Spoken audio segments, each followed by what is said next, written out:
you a Christian with a cussing problem? You should watch this. Is it okay for Christians to cuss? You know, I worship God on Sunday, but a little bit of an F-bomb throughout the week. James, he said it like this, with the tongue. How is it that we praise our Lord and Father, but then we curse human beings? He says, out of the same mouth comes praising and cursing. This should not be. How can fresh water and salt water flow from the same spring? He's like, the same way fresh water cannot flow from a salty spring. How can swearing flow out of the mouth of a Christian? You know, but Millie, it just slips out. The swearing and the gossip, I didn't mean it. Slips out of where? Your heart. And the Bible tells us, Jesus said, out of the abundance of the heart, the mouth will speak. What's going on in your heart will come out of your mouth. If the Spirit of God reigns in your heart, well then praise should be on your lips. Not cursing, not gossip. Praise should be on your lips. James, in another verse, he says, if you claim to be religious, Spirit-filled, but don't control your tongue, you're fooling yourself and your religion is worthless. Some Christians try to say, I cuss a little bit because I want to stay relevant to the world. I don't want to sound like a squeaky clean Christian. I want to be relatable. Sounding like a Christian is exactly what you're supposed to be like. You're supposed to be set apart. You're supposed to sound like a Christian, act like a Christian, look like a Christian, so that people in the world can look at you and say, why are you different? And you can say it's the Spirit of God on the inside.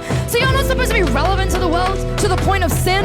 You can dress up like them, be like them, you know, become a Gentile for the Gentiles, but not to the point of sin. So praise will ever be on my lips. Swearing will not be on my lips. Cussing will not be on my lips. Listen, it is time for Christians to start demanding lifestyles of holiness and kingdom righteousness from self-professing followers of Christ. It is time we get sick and tired of any compromise in our lives, and it is time that others should be able to tell who is a Christian by watching the fruit of our life.